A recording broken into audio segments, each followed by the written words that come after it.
Tonight on KVR News. Election Day is a day away. Find out what's on the ballot.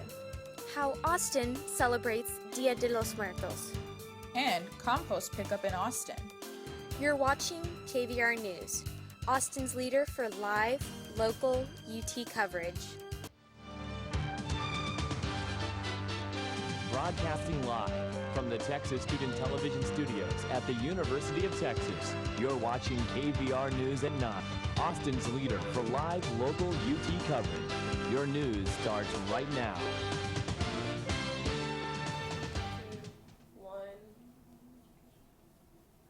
Good evening and welcome to KVR News for Monday, November 3rd. I'm Marisa Martinez. And I'm Cassi, Polluck. After months of campaigning for candidates, Election Day is tomorrow. On the ballot include Republican candidate Greg Abbott and Democratic candidate Wendy Davis for Texas governor. Currently, Abbott has an average of 15.5 percentage point lead. Also on the ballot include Leticia Vandepute and Dan Patrick for lieutenant governor. For this election, more than 15 million registered are to vote. However, during the first 10 days of early voting, only 1.3 of those are registered have actually voted.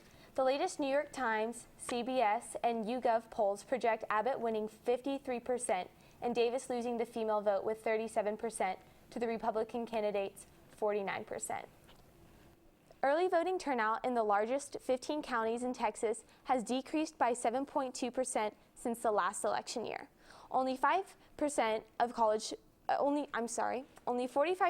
college-age voters voted in 2012. We went out to find out what is being done to encourage students to vote. I don't know. No one's really reached out to me to give me information about the candidates. No, I'm not registered to vote and I don't plan on voting. Political student organizations such as college Republicans and University Democrats were pushing to increase the amount of college student voters for this election. On the last day of registration alone, University Democrats registered almost 2,000 students to vote. One of the major focuses has been to make sure that as many students as possible are registered on this campus. Also have several block walks planned and that have already occurred in West Campus and North Campus, which are heavily student-populated areas. The push to the polls have come from both sides of the aisle. Like the University Democrats, college Republicans have also been making an effort to rally voters and get them registered. A lot of tabling for our candidates, being out on campus, helping students get information if they want more. We have a few members registered or who can help other people register to vote, so we've been doing that, and then also definitely encouraging people to vote here on campus. Both organizations placed a strong emphasis on educating students about candidates and registering them to vote. Hopefully their hard work paid off, and although a lengthy process, increasing student voter turnout rates seems to be something that can be achieved in the near future. Cassi, Polluck, KVR News. Last Friday, the New York Times and Texas Tribune announced that their almost 4-year partnership with one another would come to an end. The announcement came days after a recent decision that the New York Times would pursue a new partnership with the Dallas Morning News. When asked about the breakup, Tribune CEO and editor-in-chief Evan Smith took on a more optimistic tone and said, "It's the only way we know how to do this. There was never a question." One Hispanic fraternity is bringing cultural awareness to the UT campus with their Dia de los Muertos event. Dia de los Muertos, or Day of the Dead, is an annual celebration commemorating loved ones who have passed away. Many associate the Day of the Dead with Halloween, but Sigma Lambda Beta President Irving Reyna says it is a celebration much more different than wearing costumes one day of the year. Dia de los Muertos is more about celebrating those who have passed away and, going out to the cemetery and cleaning up your loved ones' graves and having a big celebration at the cemetery. It's not about having creepy costumes or having the scariest costumes. It's actually about being able to show your loved ones that you still think about them. Away. Many associate the Day of the Dead with Halloween, but Sigma Lambda Beta President Irving Reyna says it is a celebration much more different than wearing costumes one day of the year. Dia de los Muertos is more about celebrating those who have passed away and, going out to the cemetery and cleaning up your loved ones' graves and having a big celebration at the cemetery. it's not about having creepy costumes or having the scariest costumes. It's actually about being able to show your loved ones that you still think about them. A group of UT students and Austin community members gathered in front of the Capitol Saturday for the Hispanic celebration of Day of the Dead, with live music, dancing, and altars with. A group of UT students and Austin community members gathered in front of the Capitol Saturday for the Hispanic celebration of Day of the Dead, with live music, dancing, and altars with food to honor the lives lost in Austin and around the world due to police brutality. Members also protested for the safe return of the 43 Mexican students that have been missing since September 26th, wanting to pressure Mexican government to take more action. So we're here in solidarity with all the families who have lost their loved ones because of that. And we're also here for a prayer, for a national moment of silence, and also for an international day of fandango. F1 weekend and Halloween brought hundreds out to the downtown streets, but once it was time to go home, several found it took a hefty price to get back through Uber. Uber prices for the weekend were at least 200% higher during peak hours. One user rode 4.5 miles and was charged $137. The company stands by their app, saying they require users to sign the terms of conditions where a price surge is in place. There are no regulations in Austin on these charges, but City Council is currently trying to pass an amendment to pass these surges. In light of the city's ongoing traffic problem, Fun Fest organizers are encouraging people to utilize alternative forms of transportation to attend the festival this weekend. Austin B-Cycle has over 43 locations around the Austin area, and their services are widely used during citywide events like ACL, South by Southwest, and even UT Game Days. With traffic being one of the city's largest problems, the $8 a day bike rental has been an alternative form of public transportation since last December. There are several stations near the UT campus that are readily available to students. The festival also encourages people to take advantage of the city buses to get to the event, with hopes of reducing traffic to and from Auditorium Shores this weekend. Still to come, a music festival for a cause. And a look into wearable technology. You're watching KVR News.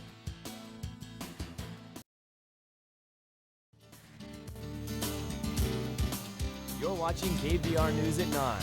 Your campus, your news.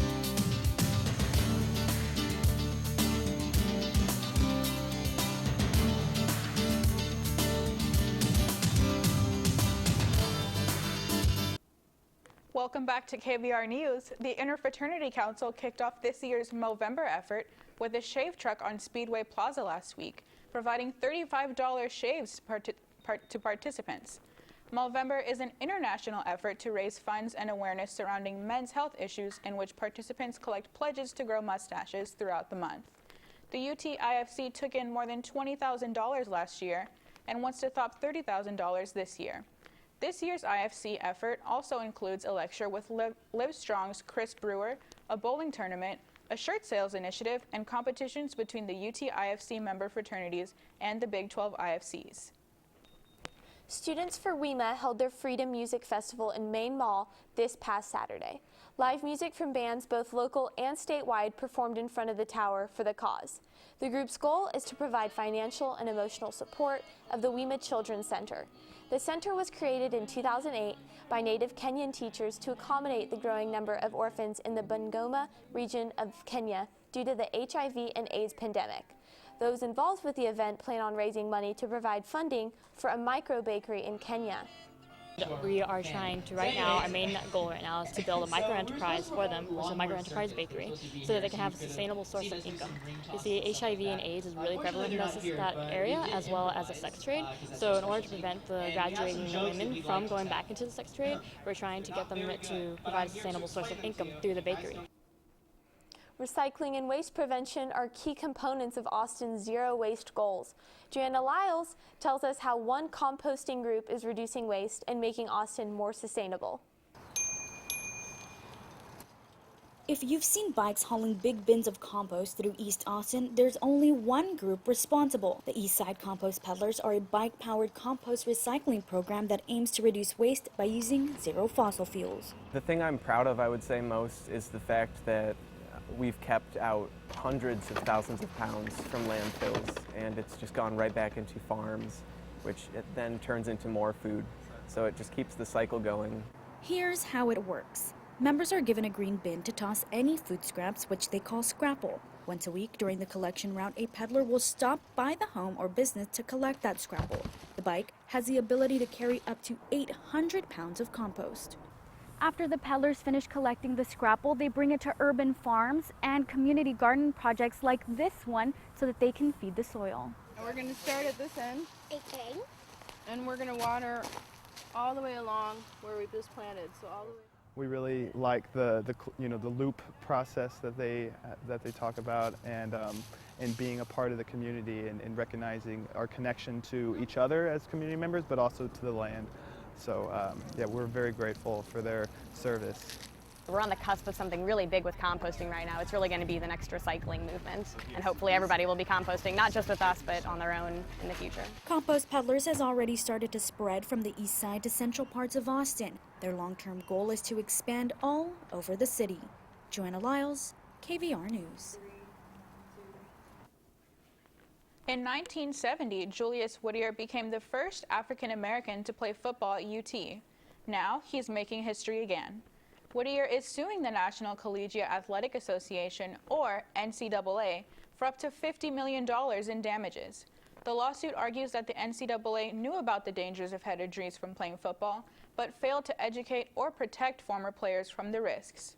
The class action suit will represent any former NCAA football player from 1960 to now who didn't play in the NFL and suffered brain damage. Since his football days, Whittier has developed early onset Alzheimer's and other traumatic brain damage, which he says was the NCAA's responsibility to protect him from.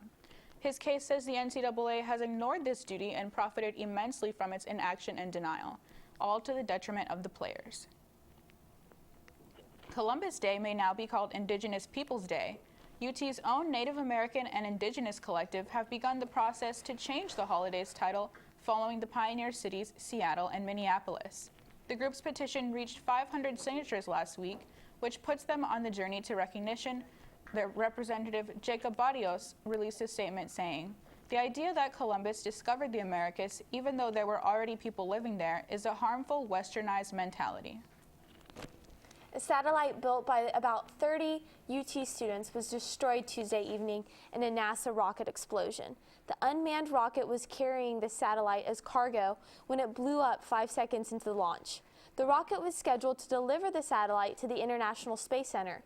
The satellite, designed by students of the Cockrell School of Engineering, was intended to orbit the Earth to collect data about the water vapor movement. The purpose of this project was to help scientists learn more about global weather while giving students real-world experience. Despite the devastating loss, the students involved look forward to the launching of their next year project in 2015.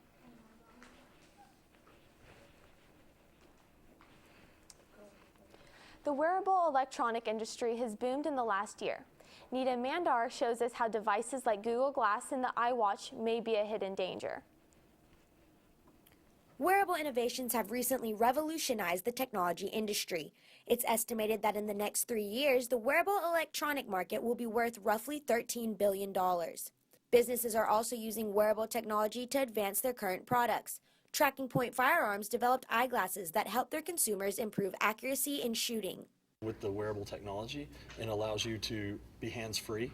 It allows mentoring situations where you can have a young person shooting and a mentor can be looking at what he's looking at. So it's, so cool. All electronics emit radio frequency. When Wi-Fi or Bluetooth capability is added, the level of radio frequency greatly increases. Doctors and scientists are saying that these gadgets are posing serious health risks, especially since they're designed to be worn right on the body or directly on your head. It's a great idea, it's fun, but it's dangerous. It's very dangerous. Incidents of brain cancers have at least tripled. The damage is cumulative. It's pretty horrifying. The government decides whether electronics are safe to release to the public through levels of specific absorption rate. All wearable products available to the public are under the level considered to be dangerous. People need to know that the guidelines were last reviewed in the 1990s, and that's before we had widespread Wi-Fi. Health professionals say that each dose of exposure adds up and are advising users to be cautious with the amount they expose themselves to the electronics. Nita Mandar, KVR News. Well, November is officially here, and I have to say, Cassie, it has gotten off to a pretty windy start. I know, it's crazy. I mean, fall temperatures are finally starting to make their appearance. Our Chelsey Pena is live in the Weather Center with this week's weather. Chelsey, what can we expect? Well, that fall weather that we have all waited for is finally here, and this time it's not just a tease. I'll have your forecast after the break.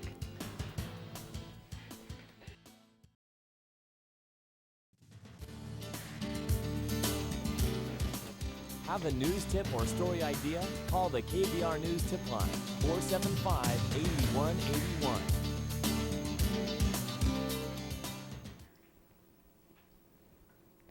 Welcome back to KVR News. This weekend was a great one with cool temperatures during both the day and at night. I'm here to tell you that drinking seasonal coffee will now be appropriate with the temperature that we will see this week. Today we saw overcast skies with a high of 78 degrees. Tomorrow we will see a day in the lower 80s, but you can kiss those warm temperatures goodbye as a cold front rolls in later that night, bringing a low of 57 and an 80% chance of rain.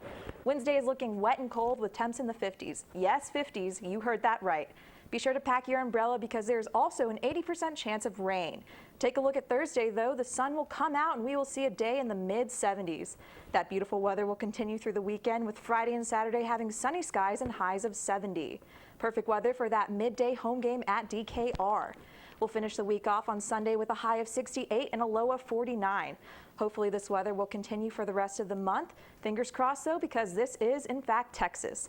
Live in the Weather Center, Chelsey Pena, KVR News. All right, thanks, Chelsey. College Press Box's Arthur Ray Angel will be in the studio to talk Longhorn sports after the break. Stay tuned.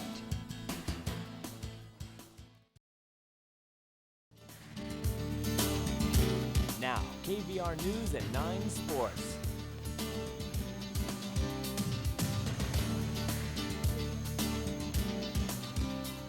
Welcome back to KVR News. I'm College Press Box Arthur Ray Villareal. After being shut out against Kansas State, the Texas football team looked to bounce back against the Texas Tech. Let's check out the highlights from Lubbock. So not much offense in the first quarter, so we're going to jump to the second quarter, but you see the people outside getting ready. Tyrone swoops hands off to Malcolm Brown, gain of 5 yards and first down.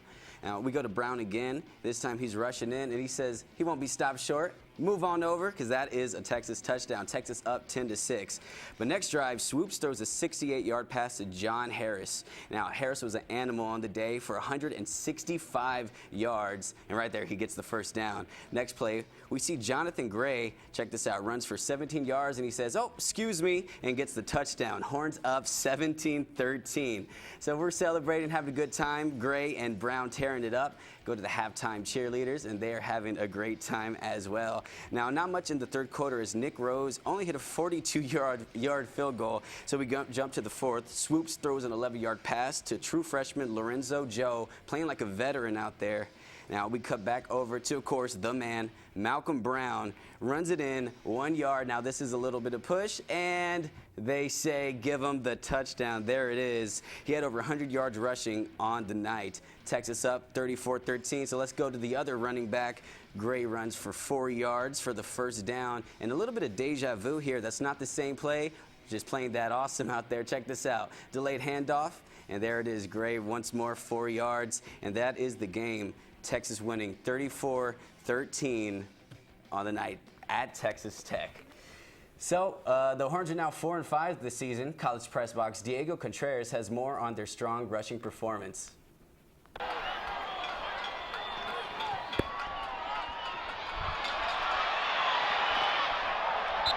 After being shut out the previous weekend, the Longhorns bounced back in their 64th meeting of the series against the Texas Tech Red Raiders and a convincing 34-13 win on the road.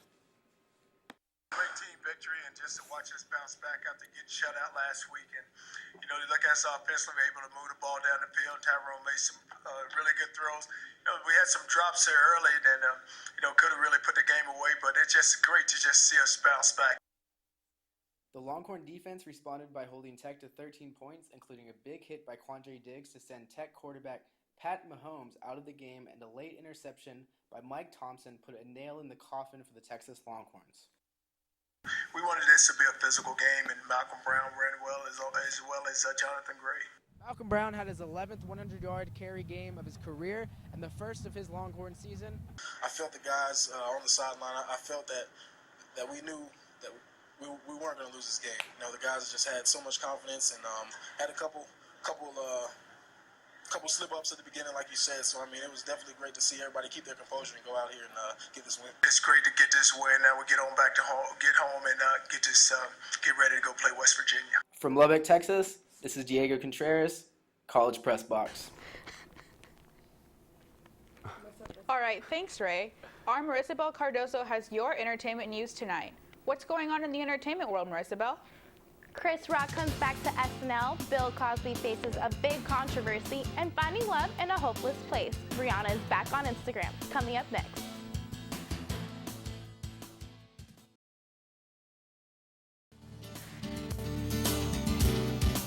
You're watching KVR News at 9. Your campus, your news.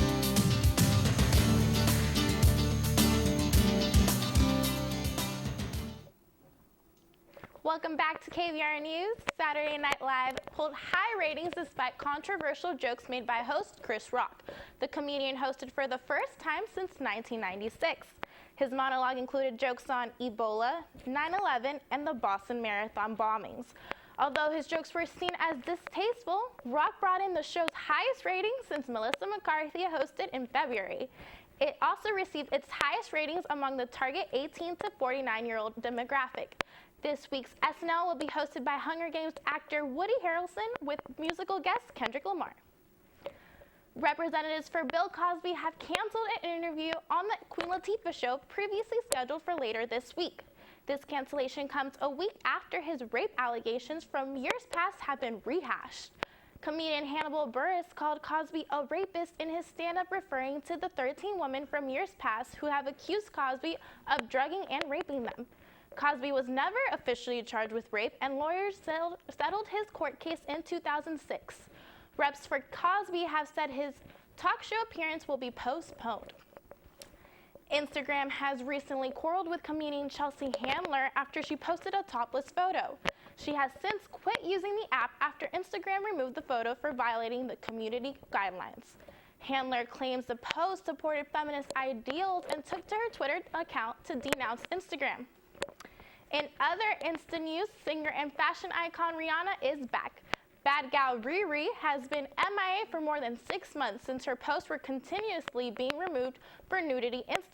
Instagram has reunited with the singer and has even tweeted, "Welcome back, Rihanna." That's all your entertainment news tonight. For updates throughout the week, be sure to follow our KVR Entertainment News Twitter at KVR News ENT. Back to you. Thanks, Marysabel, and thanks for joining us tonight. I'm Marisa Martinez. And I'm Cassi Polluck. For news and weather updates throughout the week, you can follow us on Twitter at KVR News. Stay tuned for College Press Box up on Texas Student Television. Have a great night.